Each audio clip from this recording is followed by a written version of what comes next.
এখানে পুরোটাই পক্ষপাত দেখা যাচ্ছে, এনসিপির পক্ষে এখানে হাইলাইট হয়েছে বেশি। এনসিপি কি করছে, এনসিপি কে কিভাবে আক্রমণ করেছে। কিন্তু একই সাথে যে আমাদের আরেকটা জিনিস এখানে টোটাল অ্যাভয়েড করা হয়েছে, সেটা হচ্ছে মানবতা লঙ্ঘন। সেটা তো এখন আমাদের জন্য আরেকটা কলঙ্কিত অধ্যায় হবে যে বাংলাদেশের মিডিয়া চুপ, বাংলাদেশের মিডিয়া ব্রুটালিটি নিয়ে কোনো কথা বলতে পারছে না, কিন্তু বাইরের মিডিয়ায় আমাদের আইন শৃঙ্খলা রক্ষাকারী বাহিনী, আমাদের সেনাবাহিনীর সেদিক থেকে আওয়ামী লীগ রাজনৈতিকভাবে একটা প্রাণচাঞ্চল্য পেয়েছে, আমি বলবো গোপালগঞ্জের ঘটনা দিয়ে। কিন্তু একটা রাজনৈতিক দলও দেখলাম না যে এই যে হত্যা, যেভাবে মানুষ মারা গেছে, সেটা নিয়ে একটা কথা বলতে। সরকারের দায়িত্ব পড়ে নাই কোনো একটা রাজনৈতিক দল কোথায় মিছিল করবে, চ্যালেঞ্জের পর চ্যালেঞ্জ দেবে, সেখানে তাদেরকে সহায়তা করা। এবং সেনাবাহিনী এবং রাষ্ট্রীয় অন্যান্য বাহিনীরও সেই কোনো গরজ পড়ে নেই যে তাদেরকে এমন প্রোটেকশন দিতে হবে। তাহলে তাদের নিরপেক্ষতা কোথায়, সেটাও প্রশ্ন আসে। আমন্ত্রণ জানাচ্ছি প্রিয় দর্শক, মার্কেট নিয়মিত আয়োজন কথোপকথনে নিঃসন্দেহে আজকেও আমাদেরকে আলোচনা করতে হবে গোপালগঞ্জে যে ভয়াবহ ঘটনা ঘটে গেল। এটি রাজনীতিতে নতুন করে কোনো বাক পরিবর্তনের কোনো ইঙ্গিত কিনা, অথবা কোন দিকে আমরা যাচ্ছি, এর আফটার ম্যাথটি কি, পরবর্তী প্রভাবটি কি রাজনীতিতে এবং আন্তর্জাতিক বিশ্বেও এই ঘটনাটি কিভাবে বর্ণিত হতে পারে, সেসব বিষয়ে নিয়ে আমরা আলোচনা করব। আমাদের সঙ্গে আজকে আলোচনা যুক্ত রয়েছেন সিনিয়র সাংবাদিক আনিস আলমগীর। সাংবাদিক আনিস আলমগীর, আপনাকে স্বাগত জানাচ্ছি আমাদের অনুষ্ঠানে। আমি ধন্যবাদ। যেই আলোচনাগুলো হচ্ছে তার বাইরে একটি প্রশ্ন দিয়েই শুরু করতে চাই। আপনার হুম। কি মনে হয় যে 16ই জুলাই গোপালগঞ্জে যা ঘটলো, গণমাধ্যম যথাযথভাবে তার রোল প্লে করতে পেরেছে? যেহেতু এই প্রশ্নটি করছি, নিহতের সংখ্যা নিয়ে অনেক ধরনের গুঞ্জন রয়েছে, হুম। সেই জায়গা থেকে আপনার কি মনে হয়? আপনি একটা যথার্থ প্রশ্ন করেছেন। আমার মনে হয় গণমাধ্যম তার ভূমিকা পালন করতে পারেনি যথাযথ, সেটা যেমন সত্য, তেমনি এমন একটা যুদ্ধ পরিস্থিতিতে গণমাধ্যমের পক্ষে এর থেকে গভীরে গিয়ে কাভার করাও কঠিন ছিল। কারণ একেবারেই তো একটা পক্ষ আরেকটা পক্ষকে শেষ করে দেওয়ার পরিকল্পনা নিয়েই মাঠে নেমেছে, তাই না? যারা হুম, এনসিপি কে হামলা করেছে, তারাও এমনি এমনি নিশ্চয় হামলা করে নাই। আমি বলতে দ্বিধা নেই, তাদেরকেও তো হত্যার উদ্দেশ্য নিয়ে হামলা করেছে, এবং তাদের অভিযোগও তাই। আর অন্যদিকে এনসিপির তরফ থেকে, এনসিপির পক্ষ নিয়ে সরকার পক্ষ যেভাবে রাষ্ট্রযন্ত্র পুরোটাই নেমেছে যে এই সমাবেশকে কেন্দ্র করে, এবং যেভাবে তাদেরকে ওপেন গুলি করেছে, তারপরে আহ, মেরেছে, সেটা তো সাংবাদিক যদি থাকি আমি, বাংলাদেশে তো এ ধরনের ইভেন্ট কভার করা খুব কঠিন। কারণ সাংবাদিকরা নিজেদের নিরাপত্তার বিষয়টাও দেখতে হয়, কারণ আমাদের এখানে এত ওয়েল ইকুইপড না। আবার সাংবাদিক তাকে যে স্পেয়ার করছে, সেটাও না।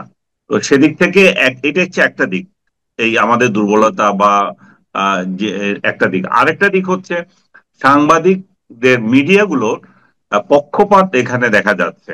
এখানে অনেক হয়তো মাইন্ড করবেন আমি যদি বলি, এখানে পুরোটাই পক্ষপাত দেখা যাচ্ছে, এনসিপির পক্ষে এখানে হাইলাইট হয়েছে বেশি। এনসিপি কি করছে, এনসিপি কে কিভাবে আক্রমণ করেছে। কিন্তু একই সাথে যে আমাদের এই আরেকটা জিনিস এখানে টোটাল অ্যাভয়েড করা হয়েছে, সেটা হচ্ছে মানবতা লঙ্ঘন। যখনই আহ, যখনই কোনো ঘটনা ঘটে, এটা বিশ্বের সব জায়গার কথা বলছি, আমি একটু নির্লজ্জ হয়ে আপনাকে বলছি যে আমি দুইটা ওয়ার রিপোর্ট কভার করার অভিজ্ঞতা থেকে হুম, বলছি, যে কে কয়টা গুলি মারলো, কে, এটা এটা কোনো কার শক্তি কেমন ছিল, এটা কিন্তু রিপোর্ট না, এটা কনফ্লিক্ট এবং ওয়ার রিপোর্ট যারা কভার করে, এটা তাদের বিবেচ্য বিষয় না।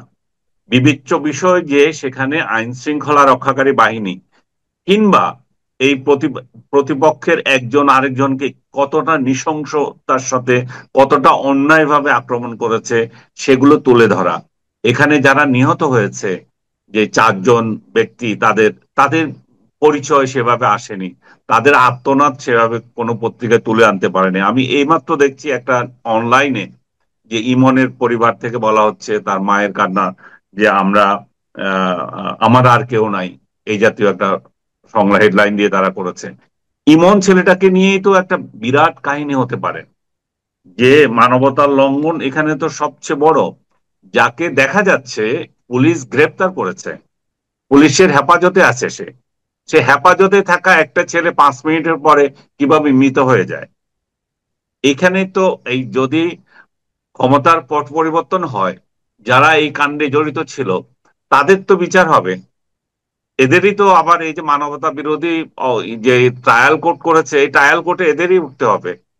কে উঠবে আমি জানি না, কিন্তু যেভাবে মানবতা লঙ্ঘিত হচ্ছে, যে এই জি। 5ই আগস্টের আগে পুলিশ যে এই বর্বরতা দেখিয়েছে এবং আইন শৃঙ্খলা রক্ষাকারী বাহিনীর যে নৃশংসতা আমরা দেখেছি ছাত্রদের উপরে, যে নির্বিচারে তারা যেভাবে গুলি করেছিল, যে দেখে নাই তারা, সে একই ঘটনা তো আমরা এখনো দেখছি। তাহলে কি দাঁড়াচ্ছে? আমাদের আইন শৃঙ্খলা রক্ষাকারী বাহিনীর চরিত্র তো কখনো চেঞ্জ হয়নি, একই রয়ে গেছে।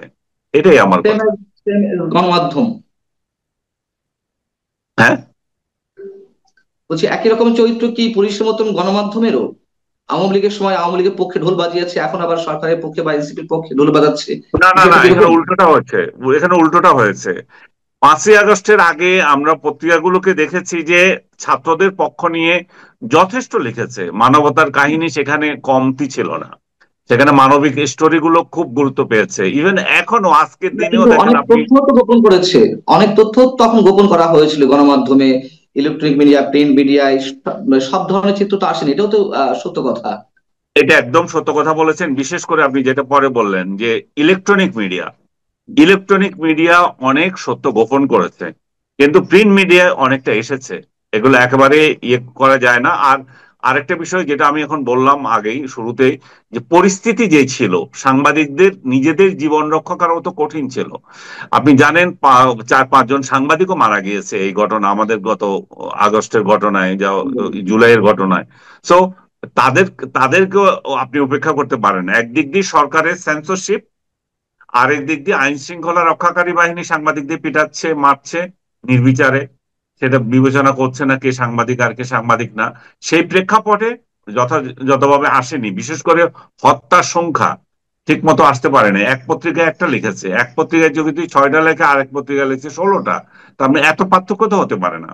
সেই আপনি যথার্থভাবে বলছেন যে ওই সময়ও যে অ্যাট্রোসিটি সরকারের তরফ থেকে যেগুলো চালানো হয়েছিল, শেখ হাসিনা সরকার যেটা করেছিল ছাত্রদের উপর, সেটা যথাযথভাবে সংবাদপত্র তুলে আনতে পারেনি। কিন্তু একটা জিনিস পেরেছে, মানবিক স্টোরি গুলো তারা দিতে পেরেছে, মানবিক স্টোরি গুলোর আমি কমতি দেখি নাই। কিন্তু আমি এখন সেটা অনুপস্থিত। এখন যারা মারা গেছে যেন তাদের তাদের বিষয়ে মানবতা নাই, তারা যেন পশু পাখি, তাদের বেলায় করা যাবে না কিছু। সে শত শত্রু হোক, যে যেই ধরনের হোক, আপনি পুলিশ হেফাজতে, পুলিশ ধরে রেখেছে তাজা প্রাণ, সেই তাজা প্রাণ 5 মিনিটের পরে যখন মৃত হয়, তখন সংবাদপত্রের দায়িত্ব এটা তুলে ধরা। এবং বিশ্ব মিডিয়ায় যেভাবে বাংলাদেশকে চিত্রিত হচ্ছে, সেটা তো এখন আমাদের জন্য আরেকটা কলঙ্কিত অধ্যায় হবে, যে বাংলাদেশের মিডিয়া চুপ, বাংলাদেশের মিডিয়া ব্রুটালিটি নিয়ে কোনো কথা বলতে পারছে না, কিন্তু বাইরের মিডিয়ায় আমাদের আইন শৃঙ্খলা রক্ষাকারী বাহিনী, আমাদের সেনাবাহিনীর বিরুদ্ধে নিউজ হচ্ছে, এবং সেটা আবার পোর্ট্রেট হবে অন্যভাবে। আমাদের জাতিসংঘের সাথে আমাদের সেনাবাহিনী যেহেতু একটা বড় সম্পর্ক রয়েছে, আমরা শান্তিরক্ষী বাহিনীতে একটা বড় ভূমিকা রাখছি, এগুলো কিন্তু তখন আমাদেরকে আবার কালার করার সুযোগ পাবে। এই যে ঘটনাটি ঘটলো, এর মাধ্যমে যেটি এখন হিসাব নিকাশ হচ্ছে, জয় পরাজয়টি আসলে কার ঘটলো এবং কার পথ সুগম হলো অদূর কিংবা সুদূর ভবিষ্যতের জন্য? এটা একটা কঠিন বিষয় যে জয় পরাজয় বিষয়টা। যেমন দেখেন আপনি এনসিপি, সেখানে কিন্তু কোনো অবস্থান নাই তাদের, তাদের জয়ের কিছু ছিল না যে তারা ওইখানে সাংগঠনিক ভিত্তি এমন তারা সেখানে গোপালগঞ্জে বিজয় করে ফেলবে। তারা একটা চ্যালেঞ্জ নিয়ে গিয়েছে যে যে পতিত সরকারের আহ, লোকজন সেখানে আহ একটা অবরুদ্ধ করে রেখেছে। তারা মনে করে যে গোপালগঞ্জে আসলে আমরা দেখিয়ে দেব। 32 নম্বর ভেঙে ফেলা হয়েছিল, আমরা তখন কিছু করতে পারিনি। এবং সেই সেন্টিমেন্টের দিক থেকে যদি আপনি চিন্তা করেন, হয়তো এটা জেনুইন। তো এটাকে চ্যালেঞ্জ করে আপনার এনসিপি সেখানে গিয়েছে। এনসিপির সেখানে রাজনৈতিক বিজয় অর্জনের ছিল যে দেখানো, তাদের তো সেখানে অন্য কোনো গোল আমি দেখি না, তাদের সেখানে জনপ্রিয়তা এমন না যে তারা সেখানে যেতে পারে। আমি এর আগে আমাকে একজনে বলেছিল যে চরমোনাই পীরের দল কিংবা জামাত কে অন্য কেউ নাকি সেখানে সমাবেশ করেছে।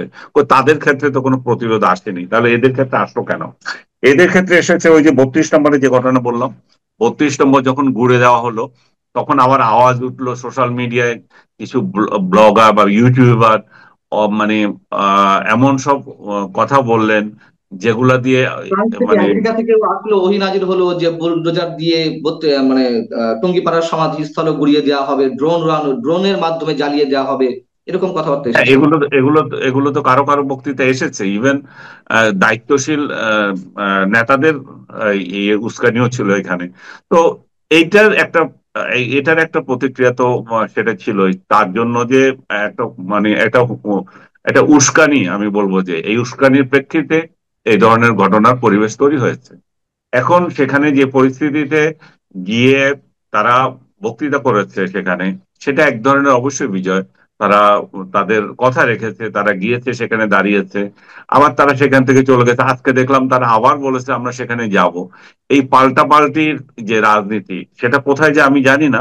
তো আপনি যে বলছেন যে বিজয় কার হয়েছে, আক্ষরিক অর্থে বিজয় কারো নয়, মানুষের মৃত্যু দিয়ে তো বিজয় কিছু আসে যায় না। শেখ হাসিনা যদি রাজনৈতিক বিজয় নিতে চান, আহ হত্যার সংখ্যা নিতে চান, তাহলে আওয়ামী লীগ বলতে চান যে আমাদের বিজয় হয়েছে, আমরা একেবারে বিজয় শূন্য নয়। এটা তারা দাবি করতে পারে, এইভাবে দাবি করতে পারে যে আপনি 5ই আগস্টের পরে দেখেন তারা দিক বিদিক শূন্য হয়েছিল, তারা কে কোথায় আছে তার কোনো খবর ছিল না, তাদের একজনের সাথে আরেকজনের যোগাযোগ ছিল না। তো সেই প্রেক্ষিতে, এবং তারা কি করবে, তাদের নেত্রী যখন দেশ থেকে পালিয়ে গেছে কিছু বলতে পারে নাই। কিন্তু সেই প্রেক্ষিতে এখন যদি হয়ে থাকে যে তারা সংগঠিত হয়েছে, তারা এটার প্রতিবাদ করছে, তারা দেশে এবং বিদেশ থেকে এটা নিয়ে কথা বলতে পারছে, এটা তারা বিবেচনা করতে পারে তাদের দলীয় ভাবে। এটা আমাদের একটা পজিটিভ দিক আমরা পেয়েছি। এখন যে যার মতো করে হিসাব করবে।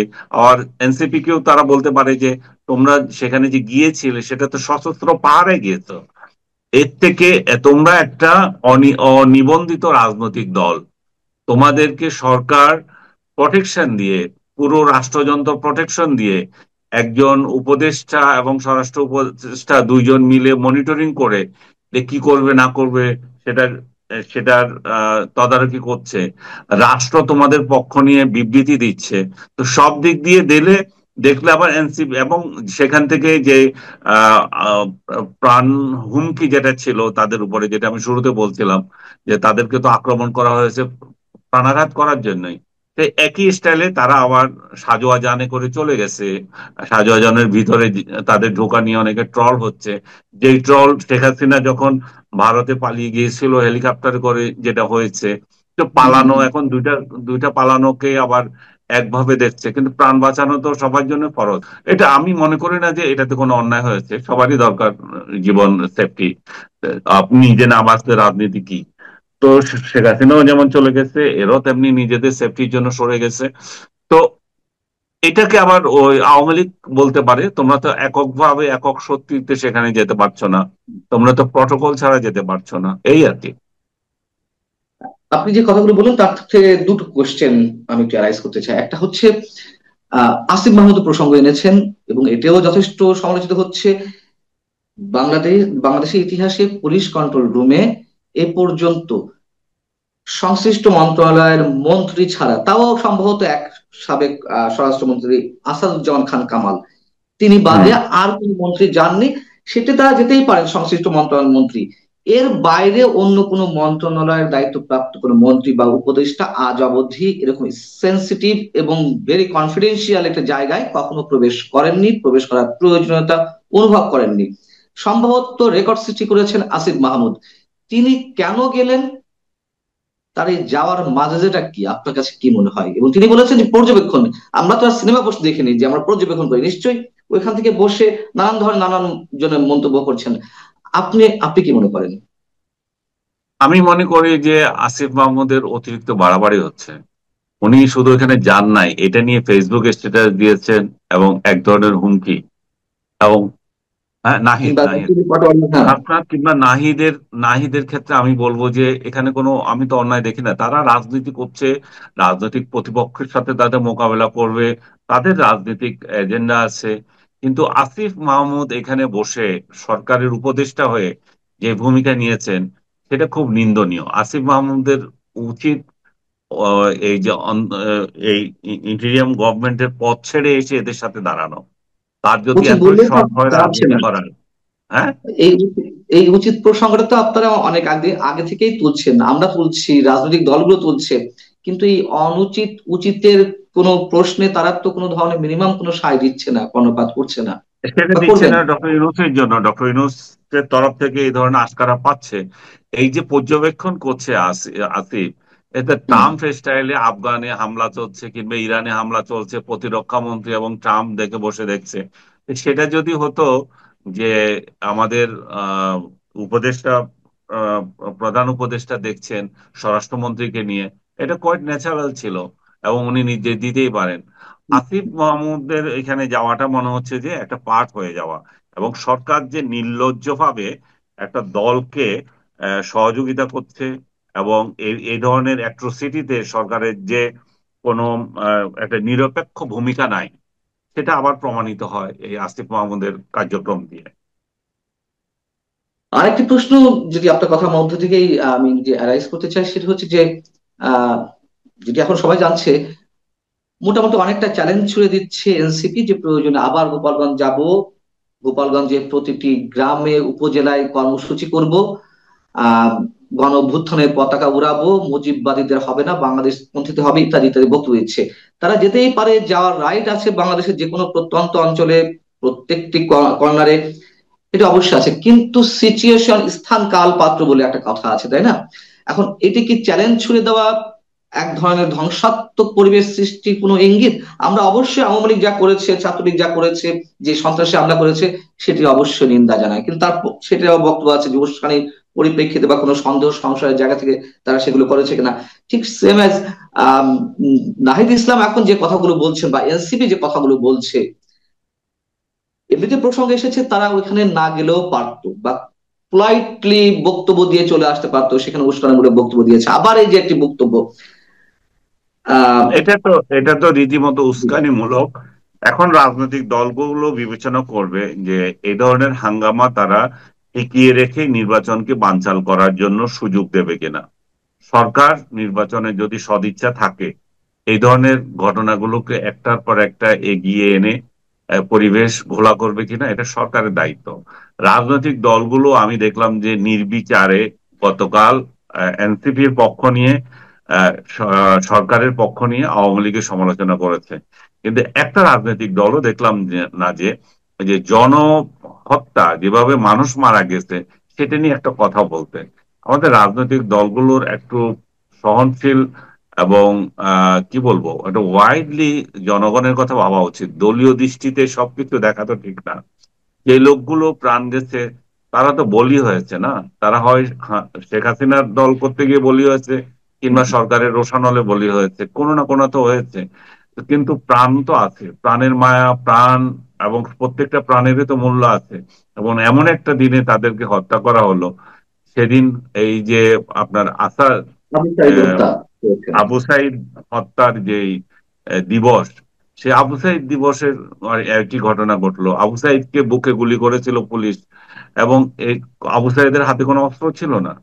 তাকে যে নির্মম ভাবে হত্যা করা হলো, এখানে তো ইমনের ক্ষেত্রে একই ঘটনা। তার হাতে তো কোনো অস্ত্র নাই, তার হাতে অস্ত্র থাকলে সেটা আগে ছিল, আমরা তো দেখি নাই। এবং আমরা তো দেখলাম সে নিরস্ত্র, এবং এটা পুলিশের হাতে। পুলিশের হাতে একজন নিরস্ত্র লোকের মেরে ফেলা মানে কি? এটা তো ওর থেকে, আবু সাইদকে হত্যার থেকেও ভয়াবহ। আবু সাইদকে আমি দূর থেকে গুলি করছি, এটা তো আমার হাতে নিয়ে আমি গুলি করছি। তো এই এই যে জিনিসগুলো আমি বারবার বলছি, আমাদের আইন শৃঙ্খলা রক্ষাকারী বাহিনী চরিত্র কখনো চেঞ্জ হয় নাই। ওরা যে মানবতা লঙ্ঘন করছে একের পর এক, সেটা সব আমলে একই রকম হয়ে আছে। এবং রাজনৈতিক দলগুলোর এটা নিয়ে সোচ্চার হওয়া উচিত। সেটা যে আজকে আওয়ামী লীগের সমর্থক কারোর সাথে করেছে, আপনি এই জন্য চুপ থাকতেন, আপনি একটা ঘটনার নিন্দা করলেন, আরেকটা করলেন না, আপনার ক্ষেত্রে তো সেটা আগামী দিনে হবে। এটা তো কেউ তো, এই এই কালচার যদি আমাদের টিকে থাকে, তাহলে তো এটা চলতেই থাকবে। এটা হাসিনার আমলে হয়েছে, ডক্টর ইউনূসের আমলে হচ্ছে, পরের আমলেও হবে, তাই না? আমরা তো শেখ হাসিনার আমল থেকে নতুন একটা দেশ চেয়েছিলাম, নতুন একটা অধ্যায় চেয়েছিলাম, কিসের আর সংস্কার? সংস্কার তো একই, এগুলোই যদি সংস্কার না হয় আমাদের আচরণগত, তাহলে আর সংস্কার কোথায় হলো? রাজনৈতিক দলগুলো এই আচরণ করার কারণ কি? শুধুমাত্র আওয়ামী বিরোধিতার জায়গা থেকে, অথবা নির্বাচনের হিসেব নিকেশ থেকে? আপনার কি মনে হয়? দুটাই। প্রথমত আওয়ামী বিরোধিতা, যে আওয়ামী লীগ বোধহয় আবার জেগে উঠলো, এটা তাদের মধ্যে একটা আশঙ্কা তৈরি হতে পারে, এবং একদিক থেকে তাদেরকে আবার ঐক্যবদ্ধ হতে সহায়তা করেছে। গত কিছুদিন আপনি দেখেছেন যে তারা একজন আরেকজনের বিরুদ্ধে মেতে উঠেছিল, বিএনপি এবং তার মিত্ররা, আর অন্যদিকে জামাত এবং এনসিপি। তো এইটা এটা তাদেরকে হয়তো আবার নিকটে আসার সুযোগ দিল, কিন্তু এটা সাময়িক। আমি মনে করি না যে তাদের এই নৈকট্য থাকবে, কারণ সবার টার্গেট হচ্ছে ইলেকশন। আওয়ামী লীগকে বাদ দিয়ে কিভাবে নির্বাচনে জিতে আসা যায়, সেই অঙ্ক হিসাব করছে তারা। সেই হিসাবে এখন আওয়ামী লীগ একটা সুযোগ পেল, তাই আওয়ামী লীগকে সবাই মিলে নিন্দা করলো, এবং নিন্দা করার মতো কাজ ছিল একটা। কারণ আওয়ামী লীগের লোকজন তো তাদের সমাবেশে আগে থেকে হামলা করেছে। আওয়ামী লীগের লোকজন তো আহ, পুলিশকে গাড়িতে আগুন দিয়েছে। বলতে পারেন যে না, তারা উস্কানি ছিল সেই জন্য করেছে, হ্যাঁ, সেটাও অস্বীকার করছে না, কিন্তু অ্যাকশনটা তো মানুষ দেখে সবচেয়ে বেশি। আমার শেষ প্রশ্ন, এই ঘটনা বাংলাদেশের, যেটা আমি ভূমিকাতে শুরুতে বলছিলাম আর কি, যে বাংলাদেশের বর্তমান যে টালমাটাল রাজনৈতিক পরিস্থিতি নতুন কোন সমীকরণের দিকে নিয়ে যাচ্ছে কিনা, অথবা আপনি এর মধ্যে দিয়ে একটা ইঙ্গিত দিয়েছেন আওয়ামী লীগ আরো উজ্জীবিত হওয়ার একটা সুযোগ হয়তো পেলো, ইউনাইটেড হওয়ার একটা সুযোগ পেলো, তারা নিজেরা নিজেরা জেগে উঠতে পারে। আর কি মেসেজ থাকতে পারে গোপালগঞ্জের এই ঘটনায়?